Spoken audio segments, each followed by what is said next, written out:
요셉이 지금 이제 보디발의 아내의 유혹을 뿌리친 그러한 사건으로 감옥에 갔습니다. 지금 이렇게 짧게 지난 과정을 말씀드렸는데 이 표현부터 이상하죠. 요셉이 아내의 유혹을 뿌리쳐버렸는데 잘한 일인데 감옥에 갔습니다. 결과가 좋지 않습니다. 이렇습니다. 잘했는데 결과가 좋지 않습니다. 근데 그럴 때 우리가 그 하나님의 섭리를 잘 봐야 되는데 하나님께서는 그 감옥에서 애굽 제국의 경영을 그것을 담당했던 최고위층들로부터 듣는, 그러니까 그 감옥 안에서의 매일 그 날들이 이거는 뭐 돈을 주고 어디서 배울 수도 없는 그러한 특강을 거기서 듣게 된 거죠. 자, 지금 물론 이 의미는 우리가 요셉의 이후의 삶을 다 알기 때문에 이런 의미를 말할 수 있습니다. 근데 이 시점의 요셉의 모습을 우리가 생각해 보면, 요셉이 되어 보면 너무 억울하고 답답하죠. 보디발의 집에서 그 총무의 자리에 오르고 하면서 내가 노예로 여기에 오게 되고 그 정말 한이라 그럴까요? 그게 어느 정도 풀리는 듯 했습니다. 그래, 하나님이 이렇게 풀어주시는구나. 근데 바로 그때 이게 뭡니까 지금? 주인 아내 강간 미수 사건이에요. 이러한 불명예스러운 그런 죄명으로 감옥에 갇혀버렸으니까 힘이 많이 빠지고 절망이 되는 상황입니다. 자, 근데 우리가 말씀을 보면서 이게 깨닫게 되는 게, 요셉이 아무리 절망적인 상황에서도 요셉이 무너지질 않아요. 요셉이. 그런 모습을, 정말 요셉이 대단하다, 이렇게 보여지는데, 그런 걸 보면서 우리가 중요하게 짚어야 할 말씀이 있습니다. 바로 우리 40장 말씀이 시작되는 그 앞에 39장 21절로 23절 말씀이에요. 말씀을 쭉 보면 여호와께서 요셉과 함께 하시고, 이게 보디발의 집에 이어서 또 감옥에서도 똑같이 이 말씀이 나와요. 그에게 인자를 더하사 간수장에게 은혜를 받게 하시며, 그리고 마지막에 범사에 형통하게 하셨더라. 이 말씀이 나와요. 우리가 여기서 21절에 보면 요셉과 함께 하셔서 마지막에 이제 그 요셉이 형통하게 된, 이렇게 쭉 연결해서 말씀을 받아들이게 됩니다. 그런데 두 가지를 구분해서 봐야 돼요, 우리가. 21절에 보면 함께 하시고가 있습니다. 그게 하나고, 함께 하셨다, 이게 있고, 그 다음이 인자를 더하사 형통하게 하셨다, 이게 두 가지예요. 지금 뒤에 형통하게 하신 거는 우리 지난번에 봤죠. 자신만이 아니라 그 주변에, 왠지 요셉과 함께하면 뭐가 잘 돼, 이상하게. 정말 그래서 애굽의 세상 표현으로 참 재수가 좋은 녀석이야, 아니면 운이 좋아, 이런 식으로 표현하는. 근데 그게 형통이었어요, 하나님의. 그거는 이제 외적인 어떤 차원의 것이고, 지금 주목하고자 하는 것은 그 앞에 요셉과 함께 하시고예요. 이거 요셉과 함께 하셨다는 거는 요셉 안에서 역사하시면서 내적인 힘이 되어주고 있는 거예요, 하나님이. 네. 지금 그 어느 신학자가 요셉을 이렇게 평가했더라고요. 절대 긍정의 사람 요셉, 이렇게. 절대 긍정의 사람 요셉.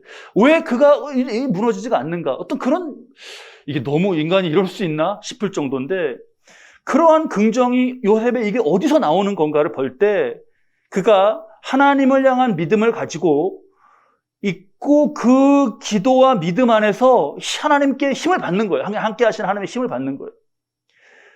이걸 잘 이해할 수 있는 게 그 삼투압 작용이 있지 않습니까? 삼투압. 나무의 뿌리가 이게 물을 빨아들여서 이게 올라가요.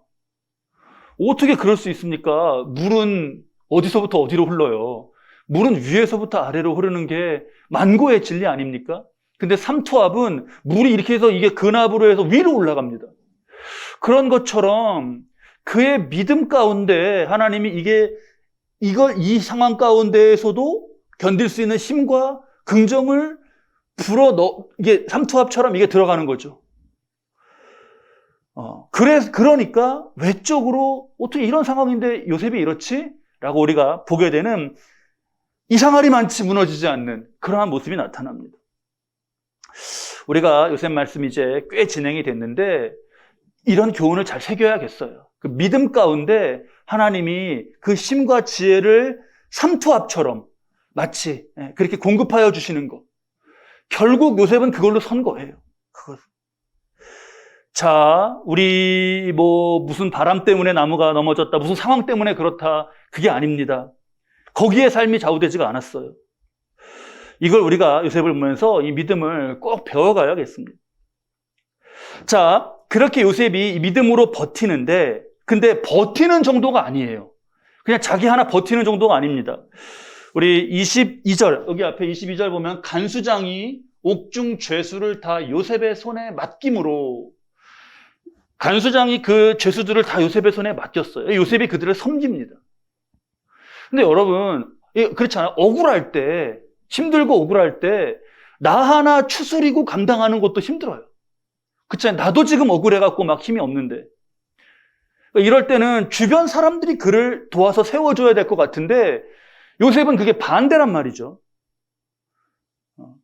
이럴 때 얼마나 힘듭니까? 그러니까 지금 저 죄수들을 섬긴다고 할 때 이렇게 밥 차려주는 거, 날라주는 일, 빨래 걷어갖고 모아놓는 일, 그런 단순한 일 그냥 하는 거는 그것도 어렵지만 이렇게 섬길 때, 죄수들을 섬길 때 제일 어려운 게 뭐냐면요, 그 사람의 속상한 이야기, 하소연, 그 계속 들어주는 거예요.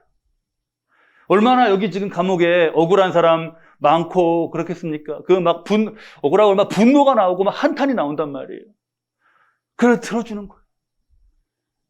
또 오늘 듣고 내일 들어가면 또 그 사람 똑같이 얘기하지 않습니까? 그거가 또 누군가에게 쏟아놔야 돼요, 그거를. 그들도. 근데 그걸 받아주는 게 요셉의 역할인 거죠. 이게 근데 쉽지가 않아요. 우리 잘 아시지 않습니까?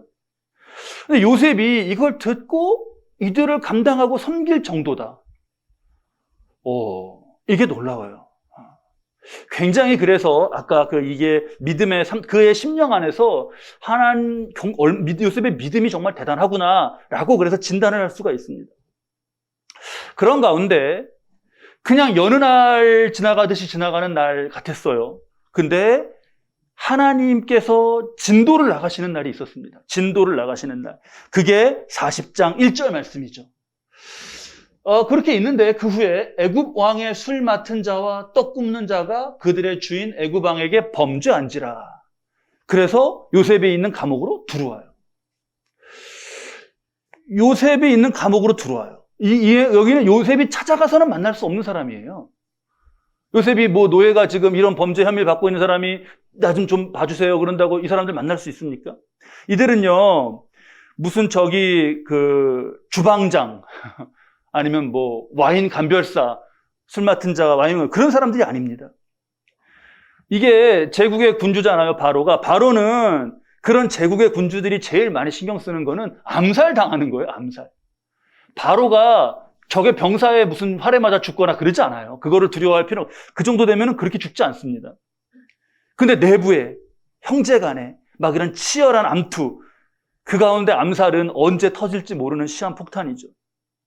그러니까 직접 먹는 거니까 제일 믿을 수 있는 사람한테 맡겨요. 제일 믿을 수 있는 사람. 누구예요, 근데 제일 믿을 수 있는 사람이? 한번 우리 여러분, 내가 바로라고 한번 생각해 보셔요. 야, 이거 내가 한 숟갈 잘못 먹었다가 죽을 수 있어요. 내 입에 들어가는 거, 이거, 그리고 술은 마시면 취하지 않습니까? 이거를 누구에게 맡기겠습니까? 여러분, 정말 이 사람은 믿을 수 있다. 누가 떠오르셔요? 가족? 친척? 그 친척? 걔가 그렇게 믿었는데 얘가 포섭돼 버리면 그럼 끝나는 거예요, 그냥. 숟가락 들고 끝나는 거예요, 한술 뜨고. 이렇게 보면요, 와, 우리 인간 세계에 참 사람, 자식은 믿을 수 있지 않나? 자식? 조선시대 궁중에서의 일들 보셔요. 드라마 왕의 눈물 있었죠. 왕이 왜 우나? 왕의 눈물. 왕이 왜 우나? 왕이 백성을 근심해서 울면 참 좋고 그런 왕도 많이 있죠. 근데 그 드라마에서 왕의 눈물이 아니라 용의 눈물인가 그랬던 것 같네요. 왜 우는가? 자식하고도 권력을 못 나눠서 울어요. 사랑하는 아들인데 권력을 못 나눠. 예전에 그 책 보니까 저 왕은 침소의 그 주변 일대에다가 바닥에 그 자갈을 깔았더라고요. 그게 그래서 자는데 누가 그 침입하면은 자그락자그락 소리 나갖고 다 들키게. 왜 그러는지 알겠어요. 바로가 그러는데 그 바로에 술 맞고 밥을 맡았었다라는 건 굉장히 바로의 신임을 받는 최고위층이에요. 근데 어떤 일에 연루되어 갖고 지금 온 거죠. 자, 이렇게 여느 날처럼 지나가는 날 가운데 이런 의미가 담겨 있는 일들이 진행되고 있어요. 그리고 40장 4절에 친위대장이 요셉에게 그들을 수종들게 하매 요셉이 그들을 섬겼더라. 섬기는 게 나오죠. 또 이들을 섬기는 거예요. 그들이 갇힌 날 여러 날이라. 여러 날 동안 섬기는 거예요. 자, 우리 40장 4절까지 본 상태에서 우리가 이 지금 말씀에서 흘러가고 있는 거를요, 놓치지 말고 깊이 봐야겠어요. 요셉이 이후에 이 관원장 중에 한 사람의 역할을 통해서 바로에게 가게 돼요. 그리고 바로의 꿈을 풀이하게 되는 거죠. 이 큰 축복이 지금 이 시점에 무엇으로 시작되고 있는 거죠? 이게 말씀 속에서 이게 줄기를 우리가 연결할 수 있어야 되는데요. 무엇으로 시작되고 있는가? 섬김에서부터 시작되고 있어요. 섬김에서부터. 이게 여러분 축복의 비밀입니다. 요셉은 섬기는데요. 이게 친위대장이 시키는 일이니까 그냥 또 뭐 두 사람 더 들어왔나 보다 하고 뭐 무슨 그런 게 아니었어요. 6절을 보니까 아침에 요셉이 들어가 보니 그들에게 근심의 빛이 있는지라 했습니다. 근심의 빛이 있는지 없는지, 거기 죄수가 한두 명입니까? 근데 근심의 빛이 있는가 없는가는 정말 잘 봐야 알아요. 잘. 우리 요즘에 마스크 써갖고 잘 근심의 빛이 있는지 잘 알 수가 없어요. 근데 유심히 봐야 알지 않습니까? 그냥 지나치면서 이렇게 대충 다 본 게 아니에요. 그 섬김의 자세를 짐작해야죠. 근데 사람들이 이게 지금 축복의 비밀인데 이거를 반대로 생각해. 반대로. 축복을 받으면 섬기겠다. 이렇게 말하는 거죠. 섬기는 거는 힘이 있을 때 하는 거다. 이렇게. 근데 우리가 주님을 위한 일이나 뭐 헌금을 하는 것이나 뭐 이웃을 섬기는 것이나 다 그렇게 생각을 합니다. 근데 성경은 섬김이 축복으로 연결되는 걸 가르쳐주고 계셔요.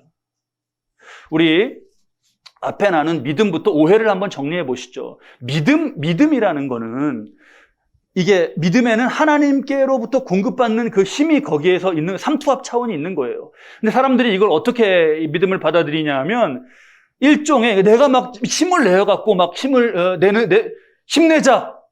자기 발전이죠. 자가 발전이죠. 그러니까. 자가 발전 그냥. 내 믿음으로 이렇게. 근데 그게 아니란 말이에요. 섬김도 뭔가를 더 가지면, 힘이 생기면, 축복을 받으면 하겠다. 근데 그게 아닙니다. 요셉이 이 섬김을 하는데 뭐가 있습니까, 지금? 그의 섬김은 지금 영혼과 마음의 단위에서부터 이루어지고 있는 거예요. 그 7절 말씀을 보면 요셉이 그 주인의 집에 자기와 함께 갇힌 바로의 신하들에게 묻되 어찌하여 오늘 당신들의 얼굴에 근심의 빛이 있나이까? 여기서 묻대가 이게 샬이라는 말인데요. 그냥 지나가면서 아유 표정이 안 좋으세요? 그리고 지나가고 그렇게 물음이 아니에요. 이거는 대답을 듣고자 집중하여서 묻는 물음이에요. 샬. 네. 그에게 관심이 정말 깊이 이렇게 가지면서. 자, 이 말씀으로 가르치시는 원리를 우리가 잘 깨닫고 거기 맞춰갈 수 있어야겠어요. 이럴 때, 힘들 때, 어려울 때 자기 연민에 빠지기 쉽습니다.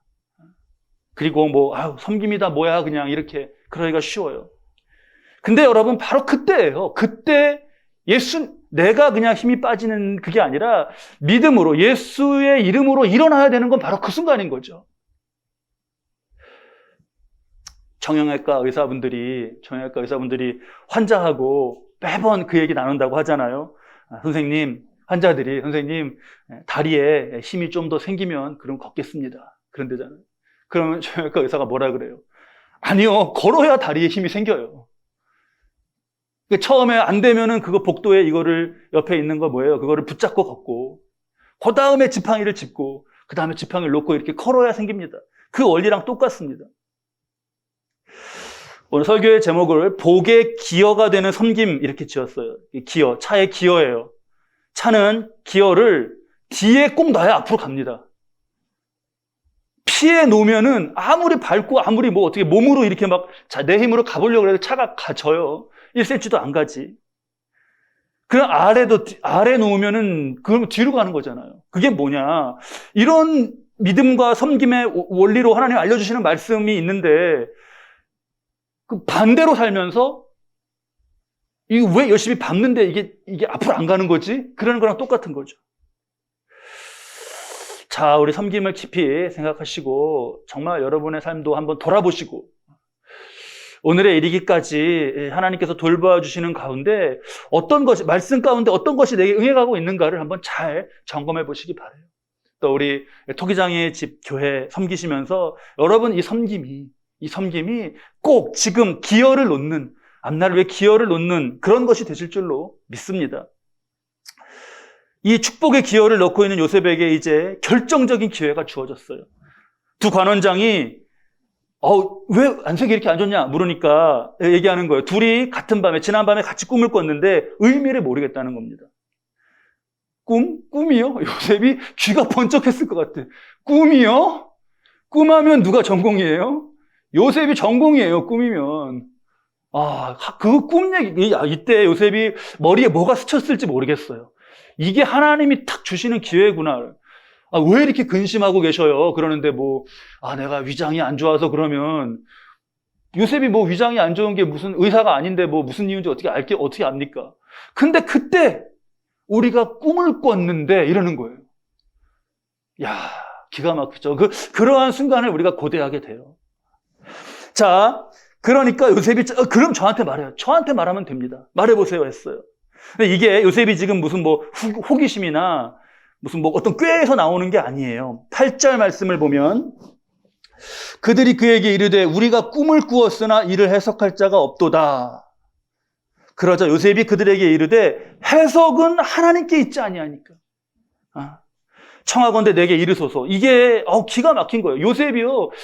우리가 보면 요셉이 이게 있어요. 그러니까 우리 늘 요셉은요. 하나님께 있다는 것에 대한 그 자기 확실한 믿음이 있고 그걸 또 고백해요. 심지어 보디발의 아내한테도 하나님을 선포했어요. 내가 하나님 앞에 죄 지을 수 없다. 지금 죄수들한테도 그래요. 나중에 바로한테 가서도 그래요.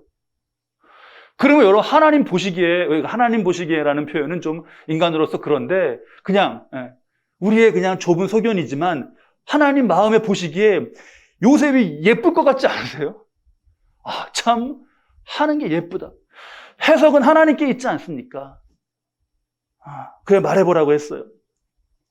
요셉은 이때 그런 확신이 있었던 거예요. 이게 자기가 여태까지 꿈과 이런 비전에 대해서 하나님께서 늘 지혜를 주시고 하신 그 믿음 가운데 삼투압으로 이게 하나님이 힘을 넣어주시고 자신에게 지혜를 주신다는 그런 거를요 알았던 거예요. 감옥에서나 보디발의 집에서나 이런 일들 가운데 기도하면서 이렇게 인도함을 받으면서 그런 확신이 있었어요. 여러분 이게 우리 집에서는 바로 나이기를 바랍니다. 우리 일터에서는 이게 나이기를 바라요. 그를 통해서 이게 풀려가잖아요. 그래서 이제 꿈을 말하는 거예요. 우리 한번 꿈을 보시죠. 꿈을 들어보시죠. 술관원장의 꿈 9절부터 11절 말씀입니다. 자, 꿈에 보니 포도나무가 있는데 3가지가 있고 싹이 나서 꽃이 피고 포도송이가 익었고, 포도송이가 익었네요. 내 손에 바로의 잔이 있기로 포도를 따서 그 즙을 바로의 잔에 짜서 그 잔을 바로의 손에 들였노라. 이게 꿈이에요.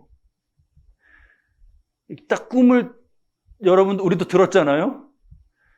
근데 우리가 이거 누가 복원되고 그걸 복직되는지를 다 알기 때문에 결과를 알기 때문에 그런데 일단 그냥 꿈 내용으로만 한번 보시죠. 이 꿈이 여러분 느낌이 어떠세요? 그 즙을 바로의 잔에 짜서 포도잔을 바로의 손에 들였다. 원래 하던 일이잖아요. 술 맡은 관원장이.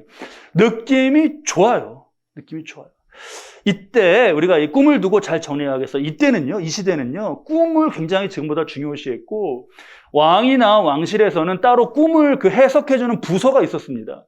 그래서 그 당대의 학자들이 다 거기에서 그 꿈을 풀고 했죠. 이들도 거기서 꿈을 풀이를 받을 만한 그런 대상들의 고위층인데 지금 감옥에 있으니까 요셉에게 듣는 거예요. 근데 딱 들었을 때 이게 굉장히 좋다 이런 느낌을 받아요.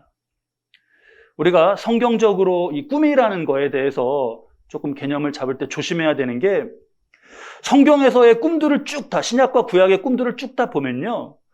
이렇게 막 복잡하고 막 난해하고 막 그렇지가 않아요. 굉장히 간결합니다. 심플합니다. 뭐 우리가 그런 일 있잖아요. 막 꿈에서 내가 꿈에서 무슨 횡단보도를 건너는데 그래? 그 횡단보도 몇 차선이야? 길이 몇 차선? 그때가 밤이었어? 낮이었어? 잘 모르겠어. 그걸 알았어야 되는데. 횡단보도 끝에 뭐가 있었어? 잘 모르겠어. 다시 자. 야, 더 자. 빨리 거기 꿈꾸면서 또 꿈꾸고 그거 알아야 돼. 근데 여러분 그렇게 막 복잡하고 잘 그런 꿈은요 그냥 놔두세요. 우리가 무시해도 되는 꿈도 우리 많이 꿉니다. 그렇게 그러면서 꿈을 이렇게 듣고 되게 세상적으로도 꿈을 얘기하는데 이렇게 말하면 이렇고 저렇게 말하면 저렇고 이렇게 그렇게 그러는 것들이 많아요. 이어령 비어령이죠. 코에 걸면 코걸이, 귀에 걸면 귀걸이. 가령 그렇게 횡단보도 건너는 꿈을 잘 되는 꿈이야. 횡단보도 건넌 거잖아. 그럴 수도 있죠. 근데 또 아니야. 그거는 찾길에 나가는 거야. 너 위험한 일을 닥치게 되는 거야. 그러면 그럴 것 같지 않습니까? 근데 성경에서의 꿈은 이게 지금 하나님께서 어떤 의미를 전해주시는 꿈은요, 성경적으로 볼 때 굉장히 간결해요. 그리고 의미를 알 수 있습니다. 요셉이 듣는 순간 그냥 바로 의미를 깨닫잖아요. 근데 이제 요셉이 더 정말 그의 영성이 특별하고 한 거는 여기서 10절에 나무에 세 가지가 있고 저런 게 3일이다. 딱 이렇게 그런 것까지도 정말 여기서 이렇게 말할 수 있었던 거는 굉장히 그의 영성, 그가 정말 하나님과 함께 했음을 나타낼 수 있는 거죠. 3일이다. 그리고 사흘 안에, 우리 해석 보면 뒤에 나중에 13절에 사흘 안에, 3일 안에 당신은 전직을 회복할 것이다. 이런 것은 정말 놀라운 것입니다. 자, 다음에 떡관원장 16, 17절 우리 보시죠. 떡관원장도 그 해석이 좋은 걸 보고 요셉에게 이르러요. 자, 또 이 꿈도 한번 우리 잘 보시죠. 꿈에 보니까 흰떡 세 광주리가 머리에 있대요. 맨 윗광주리에 바로를 위하여 만든 각종 구운 음식이 있는데 새들이 내 머리에 광주리에서 그것을 먹더라. 여러분 어때요? 좋은 꿈인가요? 안 좋은 꿈인가요? 아니 이거 지금 바로에게 드려야 되는 건데 새가 먹어버리네요. 그냥 느낌에도 딱 안 좋잖아요. 자, 우리도 영성이 믿음의 세월이 오래되시면서 영성들이 다 있으신 것 같아요. 이게 성경에서 보면 그 새가 참 좋은 동물이에요. 노아의 방주에서 그 새가 나가서 비둘기가 이게 땅이 말랐는가 안 말랐는가 이거 이렇게 와갖고 알려주잖아요. 또 엘리야가 기진에 있을 때 까마귀가 음식을 날라다 주는. 예수님이 세례 후에 물에서 일어나실 때 성령이 비둘기같이 임하는. 이 새가 좋습니다. 근데 그렇지 않은 새가 있어요. 아브라함이 하나님 앞에 그 제물을 쪼개놓고 제사를 드려서 그 하나님과의 깊은 관계 가운데로 들어가려고 그럴 때 솔개가 와서 그 제물을 막 쪼고 방해하잖아요. 지금 이 꿈속의 이 새들은 그런 후자의 의미라고 할 수 있겠죠. 후자의 의미. 여기서도 요새 새 광주리, 꿈에 보니 흰떡 저 새 광주리가 3일이다. 이렇게 말한 것은요, 정말 하나님의 이것을 알게 하신 것은 혈육이 아니에요. 이거 하나님 아버지가 알게 하신 거죠. 그렇게까지는 알겠습니까? 이게 안 좋은 건데 이렇게 하고 기도해야 된다. 막 이렇게는 얘기할 수 있겠지만, 그래요. 자, 이렇게 충만했던 요셉. 이게 이제 우리 본이 돼야겠죠. 8절에 아까 해석은 하나님께 있지 아니하니까. 이게 요셉의 말이었단 말이에요. 근데 이 고백이요, 정말 중요한 고백이에요. 우리는 꿈도 그렇고 꿈만이 아니라 인생이 그렇습니다. 인생의 해석이 누구에게 있는 거예요? 이거를요, 해석이 하나님께 있어요. 그러니까 하나님께 해석이 있다는 거는 하나님 말씀에 있다는 거예요. 그러면 삶을 우리가 말씀에 비춰서 보내야 이게 삶이 우리 지금 어떤 의미인지 해석이 이게 지금 하나님의 역사 가운데 어떤 의미인지가 알게 되는 거죠. 그러면 우리에게 세계관, 이게 세계는 지금 뭔가, 세계관. 인간은 뭔가, 인간관, 인생관, 가치관, 이런 것들이 다 해석, 하나님 말씀에서 나와야 돼요. 그걸 말씀을 통해서 보는 게 중요합니다. 그 더 구체적인 일들은, 세계관, 인생관, 이게 아니라 내 인생의 더 구체적인 일들은 정말 거기에 그 일을 두고 기도가 깊어지는 가운데 하나님 주시는 힘과 지혜 가운데 그걸 깨달아 가야겠죠. 그렇게 해서 요셉이 요셉처럼 내가 서는 거예요. 그래서 내 곁에 사람들, 내가 섬기는 이들이 함께 이게 유익을 얻어가는 그런 지금 삶입니다. 꿈풀이가 재밌어요. 꿈풀이가. 근데 이렇게 지금 꿈풀이를 해주는 요셉의 말 가운데 우리가 또 요셉의 간절한 마음도 보게 돼요. 간절한 마음도. 그게 술 맡은 관원장이 복직이 될 걸 알았잖아요. 바로에 가장 가까이 갈 걸 알았잖아요. 그러니까 요셉이 지금 요셉의 처지가 어때요? 이 감옥에서 요셉에게 미래가 있나요? 이런 지금 범죄 죄명이 너무 무시무시하잖아요. 감옥에서 노예로서 요셉이 생을 마친다고 한들 어느 누가 하나 신경 쓰겠습니까? 그러니까 술 맡은 관원장에게 부탁하는 거예요. 21절, 23절이죠? 아니, 21절, 23절이 14, 15절이네요. 14절, 예. 14절. 당신이 잘 되시거든 나를 생각하고 내게 은혜를 베풀어서 내 사정을 바로에게 아뢰어 이 집에서 나를 건져주소서. 이게 요셉의 마음이 느껴져요. 나는 히브리 땅에서 끌려온 자고 여기서도 옥에 갇힐 일은 행하지 아니하였나이다. 나 그런 일 안 했습니다. 정말 꼭 당신 복직하시면 기억해 주세요. 자, 근데 21절, 23절을 먼저 보면 바로의 술 맡은 관원장은 전직을 회복하며 그가 잔을 바로의 손에 받들어 드렸고 떡 굽는 관원장은 매달리니 요셉이 그들에게 해석한과 같이 되었으나 술 맡은 관원장이 요셉을 기억하지 못하고 그를 잊었더라. 거기 지금 23절에 요셉을 기억하지 못했다. 그리고 잊었다. 2번 반복되어 있죠. 표현이. 똑같은 표현이. 까맣게 잊은 거예요. 우리가 그거 생각하면 여러분 어때요? 요셉이 이때 술 맡은 관원장이 나간 다음에 술 맡은 관원장이 다시 복직돼서 감옥에서 나간 다음에 그 다음날 아침부터 눈을 뜨면 술 맡은 관원장에게 무슨 연락이 왔을까? 이게 뭐가 왔을까 하고 늘 그렇게 해서 아침마다 깼다면 근데 거기 간 사람은 까맣게 잊고 그냥 있다면 얼마나 이 모습이 서글픕니까? 말씀에는 요셉이 어땠는지에 대한 언급은 없어요. 이때도 정말 요셉이 그 믿음의 삼투압 가운데 하나님이 힘과 위로를 불어 넣어주셔서 견뎌간 그랬을 것 같은데 그래도 잘 있다가도 때때로 어느 날 섭섭한 마음이 들지 않겠습니까?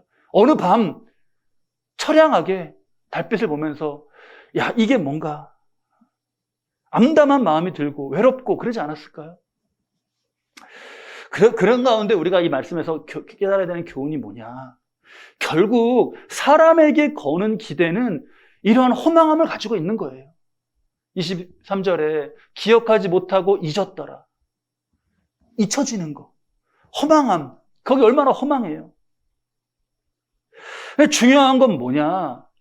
여기서 술 맡은 관원장이 나를 잊었다.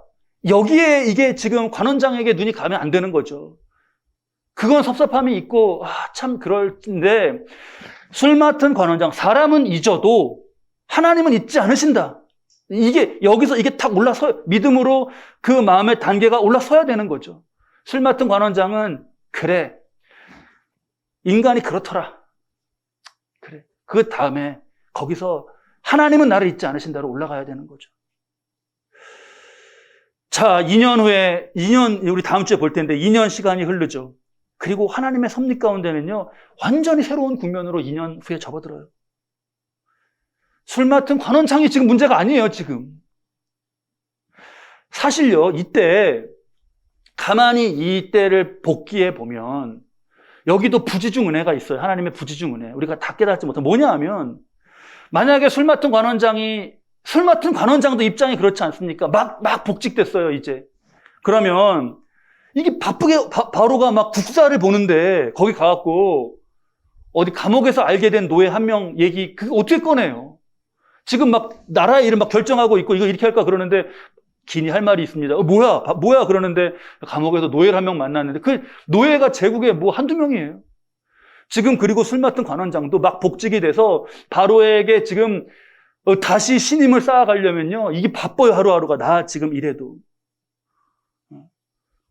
근데 그때 그 주인의 아내 강간 미수범인데 그게 아니 막 이거 길게 얘기할 시간이 어디 있어요.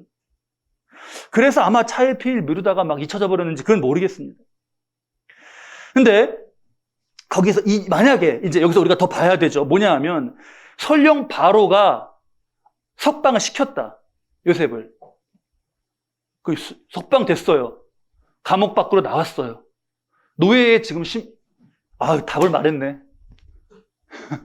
마음이 급해갖고. 못 들은 것처럼 하시고. 감옥을 나왔다. 요셉이 나왔다. 요셉의 신분은 뭐예요? 노예. 다 잘 하시네. 이게 참. 나왔어요. 근데 노예예요. 또 제목이 있잖아요. 이런 제목의 노예 밖에 나왔다고 어느 집에서 받아줍니까? 지금 술 맡은 관원장에게 겨우 해갖고 읍소해갖고 그가 또 바로에게 읍소해갖고 14절이죠? 바로 요셉이 얘기한 게 이 집에서 나를 건져주소서 해서 감옥에 나갔다. 그게 그때는 되게 커 보이는데 그때는 요셉에게 그게 인간의 눈에 되게 커 보이는데 그게 이후에 하나님께서 이루어 가시는 일에 비하면 작은 거라고요. 하나님은요 읍소해갖고 겨우 그러는 게 아니라 아예 우리 나중에 보실 텐데 아예 요셉이 갑이 되어서 바로를 만나게 하셨어요. 갑이 되어서. 요셉이 행여 그 서글픔 가운데 이게 이런 하고 고개를 숙일 때가 실은 하나님의 예비된 때가 오고 있는 2년 앞에 오고 있는 그런 때였다는 걸 우리가 잘 새겨야겠습니다. 사람의 눈으로 그게 아까 그 믿음으로 한 계단이 안 올라가지고 그 술 맡은 관원장 이럴 때 뭐라 그래요? 그게 인간이냐? 진짜 내가 그렇게 정말 부탁했는데 그게 인간이냐? 그러면요 술 맡은 관원장 때문에 화병 생겨요. 아침에 눈 뜨면 뭐예요? 술 맡은 관원장 그게 인간이냐? 그렇게 되면 안 되는 거죠. 그 눈이 가려지는 거죠. 사람은 잊어도 하나님은 잊지 않으신다라는 그 한 계단이에요. 계단 하나 차이입니다. 딱. 근데 거기 올라서야죠. 그리고 정말 내가 하나님이 잊으실 수 없는 사람으로 산다. 그런 비전으로 우리가 살아야 되겠습니다. 말씀 우리 새기겠습니다. 하나님을 향한 마음, 믿음, 우리 정말 이 주님의 날에 더 중심에 품고 지키는 거예요. 그 믿음 가운데 하나님이 힘을 주시고 지혜를 주신다. 이 믿음의 삼투압 꼭 여러분들 기억하시기 바랍니다. 우리 교회를 섬기시며 또 가정에서 일터에서 내가 이것을 정말 그 자리에서 나의 힘은 어디로 오는가? 그때 여러분 그 힘을 다른 것에서 찾지 말고 믿음에서 주께서 주시는 것, 그 믿음의 삼투압을 꼭 기억하시기 바랍니다. 그리고는 그렇게 서서 섬기는 삶으로 나아가는 거예요. 그럴 수 없는 이유보다 그럴 수 있는 이유를 찾아보셔요. 섬김에 그럴 수 없는 이유보다 그럴 수 있는 이유. 우리 큰 물질로 섬길 수 있죠. 진짜 섬길 수 있습니다. 근데 목사님 큰 물질이 없는데요. 그럼 작은 물질로 섬길 수 있습니다. 목사님 작은 물질이 없는데요. 그럼 딱 요셉이네요. 없어요. 그러면 뭐예요? 요셉은 지금 중심과 마음으로 섬기는 거잖아요. 어디에서부터? 감옥에서부터. 이럴 때 그러잖아요. 나도 총리 시켜주면 잘하겠다. 나 총리 시켜줘봐라. 요셉보다 더 잘하지. 감옥은요? 감옥에서 시작됐잖아요. 이 섬김이 축복의 기여로 들어가는 게 감옥이었잖아요. 자, 그리고 그렇게 또 섬길 때 마지막 정리할 것은 소망을 하나님께. 소망과 이것을 사람에게 다 뺏기면 안 돼요. 술 맡은 관원장을 꼭 기억하십시오, 여러분. 이가 술 맡은 관원장이에요. 내가 할 반 하는 거예요. 요셉도 할 반 했잖아요. 억울함도 호소하고 정말 나를 기억하셔 주십시오. 그리고 이게 2년 후에 또 하나님께 쓰여요. 그러니까 내 할 바를 하는 거예요. 내 할 바를 하는 거랑 거기다 내 온 소망을 담는 거랑은 다른 거죠. 자, 이 세 가지를 우리가 잘 정리하시는 가운데 하나님의 일하심과 그 방법과 때에 집중하고 믿음으로 지켜가는 것, 우리 요셉을 통해서 우리에게 말씀하시는 것 잘 깊이 새기시면서 오늘 이 땅에서 이루어가신 하나님의 은혜의 역사에는 요셉과 같은 주인공이 저 여러분 되시기를 우리 주님의 이름으로 축원합니다.